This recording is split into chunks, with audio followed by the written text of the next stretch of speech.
नमस्कार। आज हम करेंगे +2 क्लास का भक्ति सूफ़ी परंपराएं अध्याय 6, जिसके अंदर धार्मिक विश्वासों में बदलाव और श्रद्धा ग्रंथ है और लगभग 8वीं से 18वीं सदी तक जो है वो इसके अंदर वर्णन आता है। जैसे हमने अध्याय 4 के अंदर पढ़ा है कि जैसे स्तूप आदि बनाए जाते थे, स्तूपों के साथ साथ जैसे हमने थोड़ा थोड़ा मंदिरों के बारे में भी पढ़ा है कि उस समय के दौरान जैसे धार्मिक इमारतें, मंदिर आदि जो हैं वो बनने लगे थे, चिन्हित होने लगे थे।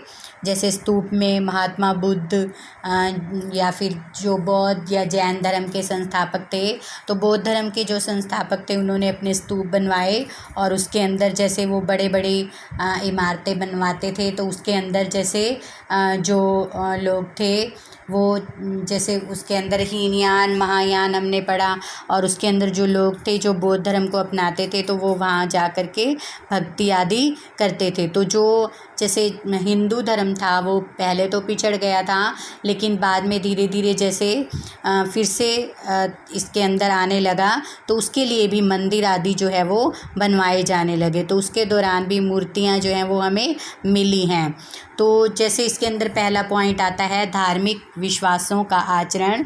तो इस काल की जो प्रमुख विशेषताएं थी वो क्या थी कि साहित्य और मूर्ति कला जो है वो इस समय के दौरान हमें मिली है। साहित्य भी हमें कैसा मिला है, इसके अंदर लिखित साहित्य जो है वो मिला है। और मूर्ति कला में जैसे यहाँ पर अनेक प्रकार की मूर्तियाँ जो हैं वो उसके अंदर जैसे देवी देवताओं की जो मूर्तियां हैं वो अनेक तरह की मिली हैं और जो अधिक से अधिक मिली हैं। उस समय के दौरान विष्णु, शिव और देवी आदि की पूजा की जाती थी, और विष्णु की अनेकों रूपों में जैसे राम, कृष्ण आदि के रूप में भी इनकी पूजा जो है वो की जाती थी। फिर जैसे पूजा प्रणालियों का समन्वय क्या था उस समय के दौरान, उस समय के दौरान जैसे 2 प्रक्रियाएँ जो हैं वो सामने आती हैं। जो इतिहासकार हैं वो यहाँ पर कम से कम 2 प्रक्रिया जो है वो मानते हैं। पहली प्रक्रिया वो कौन सी मानते हैं कि जैसे ब्राह्मणीय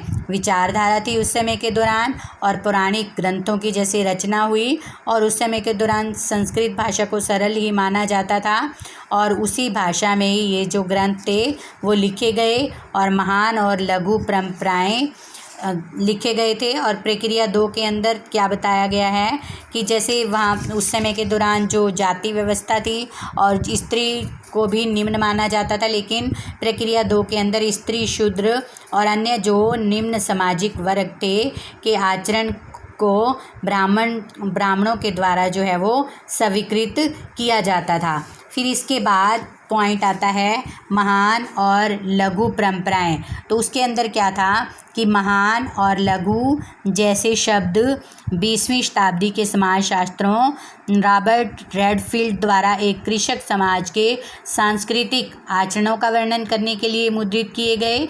और इस समाजशास्त्री ने देखा कि किसान उन कर्मकांडों और पद्धतियों का अनुकरण करते थे जिनका समाज के प्रभुत्वशाली वर्ग जैसे पुरोहित और राजा द्वारा पालन किया जाता था।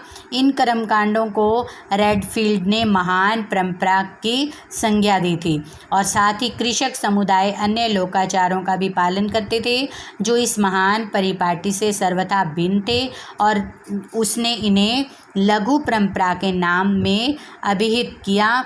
और रेडफील्ड ने यह भी देखा कि महान और लघु दोनों ही परंपराओं के समय के साथ हुए पारस्परिक आदान प्रदान के कारण ही परिवर्तन जो हैं वो हुए थे। हालांकि विद्वान इस प्रक्रिया और वर्गीकरण के महत्व से इनकार नहीं करते, तथापि वे इन शब्दों में जो पदसोमात्मक स्वर उभर कर आता है उसकी अवमानना करते हैं, और इसे लक्षित करने का एक तरीका है कि इन शब्दों को उद्धरण चिन्ह के साथ प्रस्तुत करना, जैसे लघु और महान, यानी कि उनके साथ इसको प्रस्तुत भी करते हैं। फिर इसके बाद जैसे क्या आता है कि जो पूजा की जो प्रणालियाँ थी उनका समन्वय कैसा था। जो पूजा की जाती थी तो उसका समन्वय कैसे था। तो इसके अंदर जैसे बताया गया है कि इतिहासकार जैसे दो तरह की प्रक्रिया को समझने का प्रयास करते थे। तो उस समय के दौरान जो ये प्रक्रिया थी, तो इस प्रक्रिया के दौरान ही क्या मिला है कि इस प्रक्रिया में सबसे एक विशिष्ट उदाहरण जो है वो हमें मिला है पुरी का। पुरी जो उड़ीसा में स्थित है, तो वहाँ पर मुख्य देवता जो 12वीं शताब्दी तक आते आते जगन्नाथ और विष्णु का जो एक स्वरूप माना जाता है। जो जगन्नाथ का अर्थ क्या होता है, जो शाब्दिक अर्थ जो है वो संपूर्ण विश्व का स्वामी है, तो उसके रूप में जो है वो प्रस्तुत किया गया था। और विष्णु के अनेकों अवतार जो हैं वो आज भी माने जाते हैं और उस समय के दौरान भी माने जाते थे। और फिर जैसे इसके अंदर क्या बताया गया है कि जैसे जब हम देवी देवताओं की तुलना में जब देखते हैं तो वो विभिन्न तरीके से उसको प्रस्तुत किया गया है। जैसे इस समय के दौरान हिंदू विष्णु, शिव और देवी, इनकी पूजा की जाती थी। विष्णु को कई अवतारों में पूजा जाता था, जैसे कि जगन्नाथ का उदाहरण, जैसे राम कृष्ण का उदाहरण। शिव जो शैव कहलाए, जो शिव को पूजते थे, और जो मतलब शिव की पूजा जैसे एक लिंग के स्वरूप और एक मूर्ति के स्वरूप भी करते थे।